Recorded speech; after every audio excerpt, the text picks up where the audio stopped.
J. Cole might be one of the worst friends in the business. I remember I called Kendrick around that time.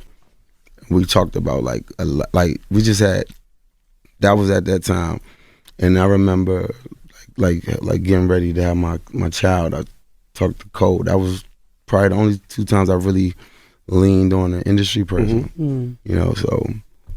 But the crazy thing is, False Prophets came out the next day. I was gonna ask you about that. False Prophets came out the very next day after. But I ain't take it though, you know what I'm saying? But I think he didn't tell you the record was dropping? Nah. But I mean, he said it's not really about me, but I mean, all I'm saying is I love him. That's my brother, whatever. I think I kind of halted telling any industry person anything too deep, like around that time. Like I just like, you know what? I don't even want to think that they using this, like, you know what I'm saying? So.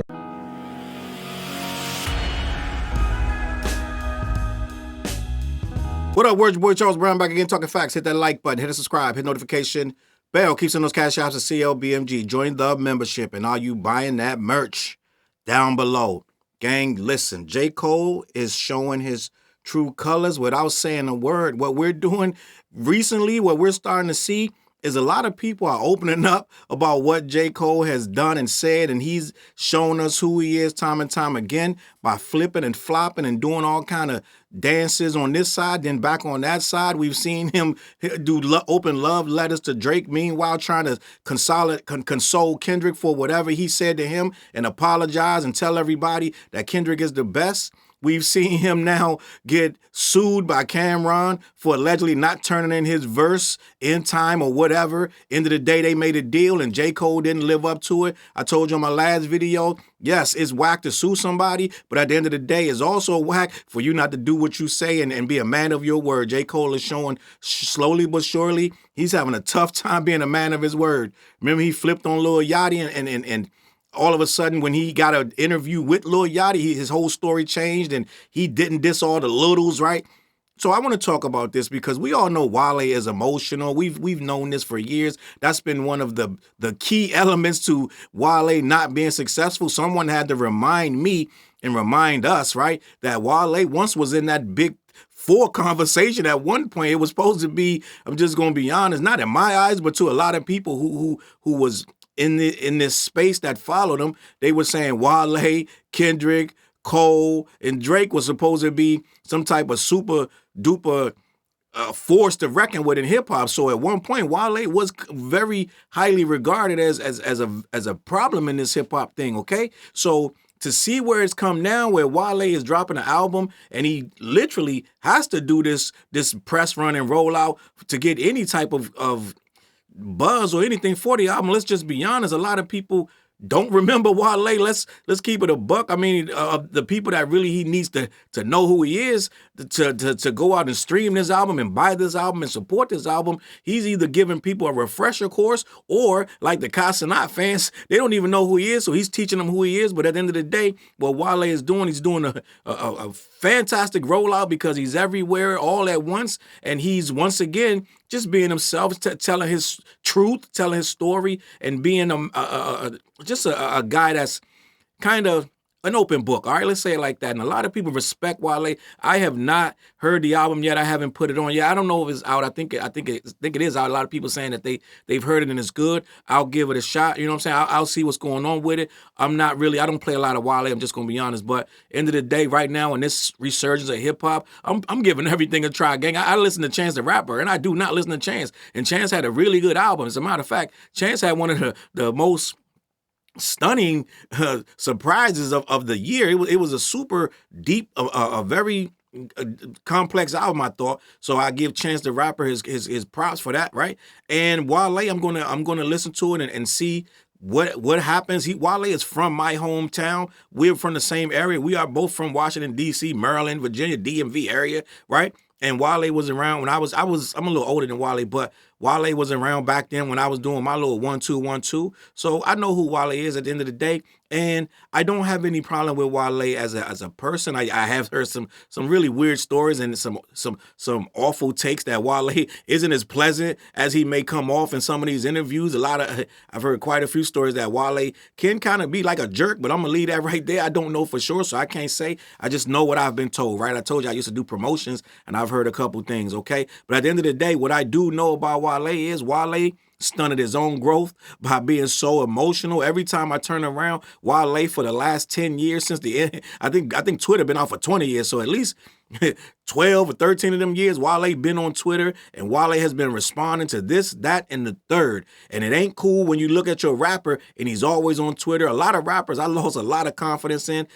I'm just gonna be honest. I think I could say at least 10, maybe 20 rappers that I lost confidence in because they're on Twitter way too much. Back in my day, you didn't know what your favorite rapper thought till he put it in a Source magazine or he put it on a rap. Or he went on video, he went on Rap City or Yo MTV Raps and said something on there. Other than that, we ain't really have access to these guys. Well, Wale ended up with Twitter like the rest of us, right? But he's on there a little too much and became an obsession, right? And it seemed like Wale did a lot of clicking and clicking and dragging and responding to people on Twitter and making it worse. Just constantly bickering back and forth and just seem to be always in the middle of something, whether he started it or not. That's just one of the drawbacks of Wale. So we do know that Wale is emotional, but this is not about Wale at this point in time. I watch Wale, the clip of Wale on the Breakfast Club, and I can honestly say that J. Cole, at this point in time, Wale does have a point to be the emotional Wale that we claim he is, and that Wale that's always doing too much, always saying too much. At this point in time, he kind of dumbed it down. If you watch the interview, you watch the clip, Wale is kind of trying to not dime J. Cole out, but he has to say his truth. Now, at this point in time, Wale has every right to say his truth, and he has every right to dime out J. Cole. He kind of like trying to I want to say soften the blow by throwing in there, oh, that's my brother, I love him. But let's be honest, if I'm watching Wale's body language, Wale's hurt. He's still hurt, right? That came out, 10 years ago, I'm believing? I don't know how long ago False Prophet was. I'm going to read his article. I think it was 2016. So almost 10 years ago, that False Prophet, and I'm just going to be honest, False Prophets is my favorite. That might be my favorite J. Cole song. I'm just going to be honest. That's why the betrayal cut so deep, because I'm an MC. I've been an MC almost since I was fucking like a kid, like 8 years old, gang. I've been into this hip hop thing that long, and I took a stance a long time ago that I was a what you would call a backpacker, underground rapper, a purist, like very early, just I really, really love the craft of MCing, the pen and a paper, a stereo, a taper. Like, listen, I really love MCing. I don't love rapping for the sake, I don't rhyme for the sake of riddling, like Chuck D says, right? I love the art form. I love being able to do different styles, different elements of the culture. I did them all, break dancing, graffiti, rapping, even some people throw fashion in there. I did it all. You know what I'm saying? So DJ, and I could get it wigga. I could do all that shit. I've done it all, gang. So it really ain't nothing I haven't done with this hip hop thing. Right? Spray paint, all that shit. So end of the day, I love this culture. That's why I get so animated and adamant about it. And I don't like stuff that that pretends to be the culture, right? With that being said, False Prophets as a record, that embodied how I feel about this culture, the way he was talking about the lure this, lure that, right? He was we thought J. Cole was one of us. When we heard that record, now just be honest, who knew who it was about when you first heard the record? You just like, yo, yeah, get him, because he was talking, what it sounded like, he was talking about a miscellaneous person who doesn't respect what he has. He has everything every rapper. If you're an MC, you 9 times out of 10 when you're writing about other rappers, it's a miscellaneous sucker MC or you know, it ain't really about nobody. So we didn't expect it to really be about nobody. We just thought he was talking about two random dudes. He said, I got a friend. We thought that was imaginary or made up person. Some people put the pieces together and was like, that's fucking Wale, right? So that's how that came. And the other one was Kanye, right? As you start to put the pieces together, you hear it again, you're like, wait, he's talking about somebody specific. But in the very beginning, I thought these were just random people that he was making up some type of ghost figures, that he was making a message. He was trying to make a point by using two random ghost figures. So I love that song. Now, as things start the smoke started to clear, people start saying, yo, he's talking about Wale and he's talking about Kanye West. And once you heard it, you can't unhear it. You're like, yo, he is talking about these guys, right?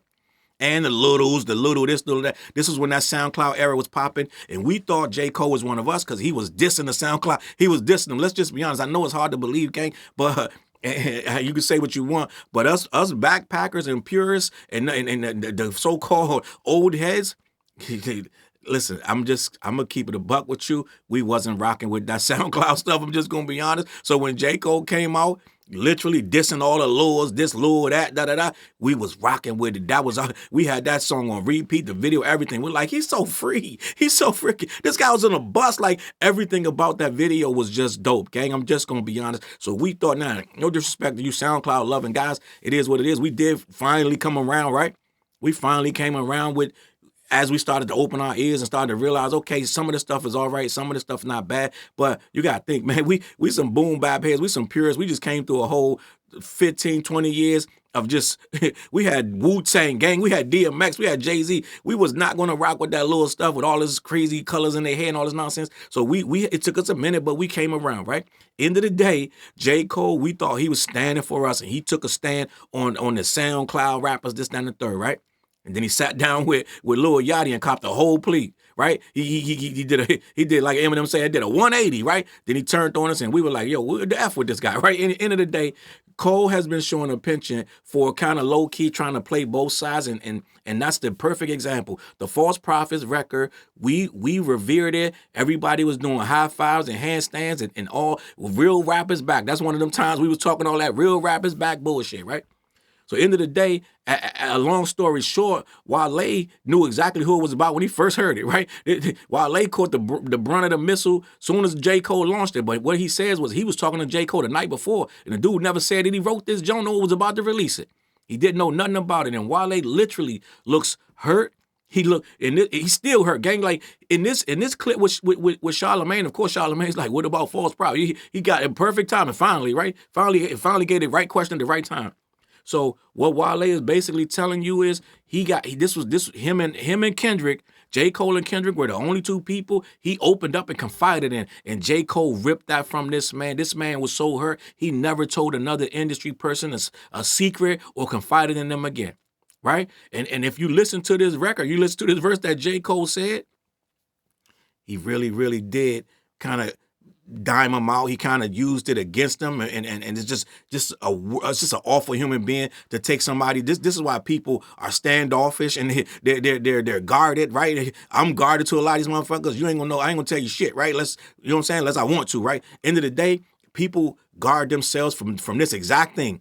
Right? Going to somebody in confidence, and then they write a whole fucking rap about you. You know what I'm saying? Or they put your shit on Twitter, put your shit on Instagram, wherever, talk about you behind your back, do all this shit. That's a guy, that's somebody, a human, that's your worst nightmare, is to confide in somebody. Well, J. Cole was an industry friend, which is a double negative, right? You know goddamn well you don't tell nobody in the industry your business. But what Wale thought, he thought he had a friend, right? Kendrick, solid. Never say. You ain't hear no raps about Wale coming out of Kendrick mouth. I ain't never, that I know of, right? But so-called J. Cole, he using your shit for ammunition. He made a whole record, right? He made a whole record, video and everything. He riding the bus, talking about your ass, shit you done told him in private, right? It hurt Wale, gang. I'm just going to be honest. I want to read this article. It's on hotnewhiphop.com, right? It's written by Cole Blake, and I want y'all to go over there and check it out. But at the end of the day, J. Cole has become almost a pariah in this business at this point. We've seen some of the worst miscues from J. Cole, and it started before this battle, but this battle really shined the spotlight, and now it's almost cool. And I also what I want to do before I read this article, I want to normalize, if you're hurt enough to speak on it, you do not got to try to protect J. Cole talking about, that's my brother. Just tell your story, Wale. This dude, J. Cole, burnt you, gang. You have the right to tell your story. You don't have to be like, well, that's my brother, I love him. You don't got to give no caveats and try to save face with this guy. We get it. He hurt you. Your body language all over the place. We could tell that it still hurts, right? Your voice is like, you really don't want to say it, but you got to, because you're a guy that tells your truth. Don't worry about that. Just do what you do, say what you're going to say, and just keep it pushing. You don't got to protect this guy, J. Cole. All right, so let me read this article. We're going to have a conversation. Wale recalls opening up to J. Cole the night before False Prophets dropped. And you got to think, Wale said this was when he had his child. That's a vulnerable time in a man's life. When you having a baby, I don't know if it's his first, especially if it's his first baby. When you're having a baby and you confide in the dude and the dude burn you, it hurt worse. That's why he still hurt. Let me continue. Wale discussed his relationship with J. Cole during an appearance on The Breakfast Club Tuesday morning. Wale says that he vented to J. Cole about some of his personal struggles, and the night before False Prophets dropped back in 2016.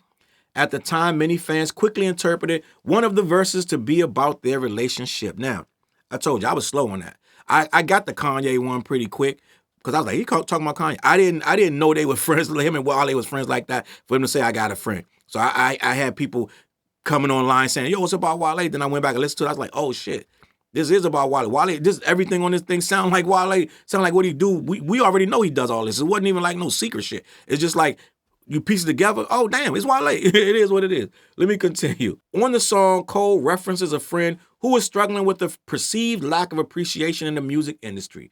Wale discussed the situation during an appearance on The Breakfast Club. He began by recalling the time he called J. Cole and noted it was one of the few times he really leaned on an industry person. Quote, the crazy thing is, False Prophets came out the next day. False Prophets came out the very next day after that. After clarifying that he didn't take offense to the verse, he added, I love him. That's my brother. I think I kind of halted telling any industry person anything too deep around that time. Wale also noted that Cole told him the track wasn't about him. So Cole lied to him, first of all. And second of all, this is what I'm talking about. He's trying to protect himself, and J. Cole talking about, I didn't take offense to it. You clearly took offense to it, gang. That had to hurt. You really just laid out a recipe for complete pain. You said you never ever told another industry person nothing personal again. That hurt you, gang. This is almost 10 years ago, and you still guarding yourself from the industry people. You don't know how many relationships you could have had with good relationship with good people. I know there ain't that many in the industry, let's just be honest. But you could have had some good relationship, but now, because of J. Cole, you're guarding your heart, gang, right? So at the end of the day, please do not say that didn't offend you. It's offending me to know that he told you he did that to you, gang. I'm just gonna be honest. For him to write that whole shit, like, then I get it. MCs, we use pieces of our life, this, that, and the third, right? But at the same time, now let's be honest. I'm gonna say this, and I'm giving him low key some kind of grace. Maybe he wrote the verse to try to help you, but then he told you it wasn't about you. You know what I'm saying? So like, it's like if you really listen to the verse, it's really not offensive to a degree because he's trying to say, man, just respect what you got. You got fans, da-da-da. But it's not right to do it and not say this about you and try to lie about it. Everyone in the whole damn world knows that he's talking about Wale. And for you to be on the phone with him the night before and he not say, I got this verse, man, I'm talking about you, da-da-da, but it's all love, it's kind of wild. It's kind of wishy-washy. And it seemed kind of fake. I'm just going to be honest. Let me continue. As for False Prophet, J. Cole raps on the song, I got a homie, he a rapper and he want to win bad. He want the fame, the acclaim, the respect that's been had by all the legends. So every time I see him, he's stressing, talking about niggas don't fuck with him. That shit is depressing. And I know he's so bitter, he can't see his own blessings. Now, this is a dude using you for, like Jay-Z said, a hot punchline. He's using your pain, right? And he's right. Wale did complain a lot. He didn't see his blessings, and it was always a problem. Like, dude, you got some of the hottest records in the world, and you're still like kind of bitching and moaning. Low key, let's just be honest. All of us saw it. So it's like he had a point. He was right. But he wasn't right the way he carried it out because you had to hear about it on the radio just like everybody else, right? You made it a hot line. I made it a hot song. J. Cole is wrong for this. This is some fake friend shit. Because whether he's trying to help you or not, to the public eye, it look like he's dissing you. And he damn sure was dissing Kanye. So he couldn't have been coming from a good place, especially when he lied and said he wasn't talking about neither one of you. That's literally the fakest shit I've ever seen. Clearly, you're talking about both of them, and you're going to sit there and say I ain't talking about neither one of them. I'd rather you say no comment than try to lie to us. The Kanye one more blatant than the Wale. Clearly about Kanye. That's why Kanye ain't never let up on him, right? Play J. Cole, get the pussy dry. Let me keep it pushing. When the Shade Room shared the clip of Wale's comments on Instagram, fans had mixed reactions in the comments section. Quote, but it wasn't mean-spirited when you see those words. It's like, bro, just accept your greatness and stop worrying about what other people think, one user wrote. Another added, if it came out the next day, that means he already recorded it before you told him, sir. So what I'm saying is this. it ain't that mean-spirited, but it is kind of low-key mean because for one, you didn't tell him. For two, you're low-key dogging him, telling him that he's bitter and he don't see what's in front of him. It's almost like you little broing him. It's almost like, yo, homie, da-da-da. Like, it's like you kind of like, yo, bro, like pick your head up, gang. You got everything in it. It's not really in a productive way, right? This is some shit. Has he ever told you this, Wale? Face to face? Has he ever said this to you on the phone, or has he ever said this when y'all was kicking it, or through text, like emailed it? Has he ever said, bro, you got the world in front of you in your palm and you still doing that? And that makes it worse, because if he told you this in private, then he wrote a verse about it, it is kind of messed up, gang. I'm just gonna be honest. This is some of the worst behavior, because there's almost no way to get it. I get it. Most of the verse is not being spirited, but if this is in confidence between me and you, and I'm telling you things that I know that the whole world see me bitching and moaning, da-da-da, but it's stuff that I told you that you know. I might have cried or something. It may be anything. I may have confided in you that my money ain't right, all kind of stuff going on with my label. I could have told you mad shit at that point. You know that it's deeper than just, I ain't counting my blessings. You know it's deeper than just, I want to be the best rapper. But you narrow my shit down to, I just want to be the best rapper. I want to respect the other legends guy. Like, you know it's deeper than that, because I told you that my issues they stem way, way deeper than just on some surface level. You packed up all my shit and made it a surface level little rebuttal for your first verse in your song. Right? So yeah, it's kind of whack. And we've seen how J. Cole has treated all his friends in his business, right? Let's just be honest. J. Cole has done some funny money shit. J. Cole really the reason that whole battle kicked off the way it did. They said that J. Cole put Drake and Kendrick on the same text message, and them motherfuckers was not happy at all about that. He thought it was funny. He thought it was a joke. They was like, man, don't you ever. Right? Then he tried to get them together on that first person shoot, and the rest is history. Right? I've been saying that for almost 2 years, that he was the initiator of that. You know, we got some shit to discuss, right? He initiated that olive branch. All three of us get on the record. That was 100% J. Cole's idea, and that's how we ended up with this whole battle. Okay, so end of the day, a lot of stuff J. Cole been doing lately has been suspect. I've made at least 3 videos, maybe 4, on J. Cole's suspect behavior. This is yet another one. And when I'm just going to leave it at this, J. Cole, as a friend, industry or otherwise, is looking real shaky. I'm sure the people that he grew up with, that come from North Carolina, where he's from, he probably really great friends with them. But as far as these industry relationships, they look really wonky, gang. That's it. That's all I got to say, man. Cole, I don't know what Cole going to rap about on this fall off, right? I don't know what's going on, but at the end of the day, Cole going to have to really tell us something to get us back into good graces, because Cole used to be one of the best. And I said that Johnny P's Caddy verse is one of the best verses I've ever heard. And I said it was verse of the year. And it seemed like that was the pinnacle that J. Cole was going to reach. At that point, this nigga was like a god MC. And after that, everything turned to shit. I'm just going to be honest. J. Cole was going everywhere, doing features on everybody's album and eating everybody's food until this battle happened, and he apologized. Because you can't eat nobody else's food when you're scared to be the top dog and take a bite out of a guy. So at that point, I'm going to leave it at that, man. Listen, Wale, keep your head up, man. You're on a path of greatness in your own right, but you don't see it. You take too much time off. I'm just going to be honest. And then when you come back, you don't make enough noise. It's always like you're almost asking for permission to be an MC. It's not like you don't just come in and take the fucking shit back. Like, you know what I'm saying? You don't come in the game like, all right, motherfuckers, I'm back. This is my shit. No, you come in like, kind of like, yo, guys, did you know I got a record out? Are you know what I'm saying? I mean, you could give it a listen if you want. I mean, I wouldn't mind. It's either way, it's cool with you. You come in, it's like you tiptoeing in, you tiptoeing out. You letting real life take away your edge of really just being a good MC, right? Instead of just being a good rapper, you're just, it seemed like you kind of want everybody to already know you're a good rapper. Just fucking do your shit, come back, claim your fucking title, and do what you got to do. Whether it's commercial rap, whether it's underground, whatever it is, just do that shit unapologetically, gang. I'm just gonna be honest. I feel like when I see Wale, every time he come back, it's almost like he kind of like tiptoeing in and tiptoeing out, and he bitter and angry about something. Like, gang, pick your head up, man. You supposed to be one of the best in this shit. Prove it. I'm out of here, man. CLBMG. Head on over to black-yeti.com. Let them know who sent you. Also, every Wednesday night, we go live on the What Show, me, TJ, and Flays. We discuss hip-hop and things of that nature, all right? Are you buying that merch, man? The merch is down below. Tap in. I'm out of here, man. I'm going to catch you on that flip side. Get in them comments. Let me know what you think. Peace. Look, mission impossible to drop a few lines without dropping old times when Southern Hill was still a gold mine. When pistol grips was my shit and I sold mine. When Alias was not a show and they told mine. Elevate your mind with high quality THC infused products. BlackYeti.com. Black-Yeti.com.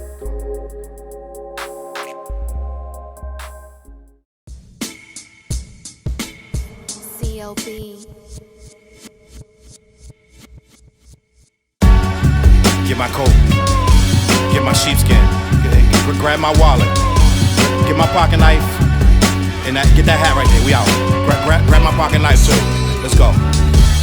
When I first came to the city, niggas didn't believe me. I just wanted to join a team and throw assist pass easily. 6 man off the bench, alley-oop pass freely. Suit up for one game and hope a scout might see me. But nah, niggas is greedy, wasn't rocking with him.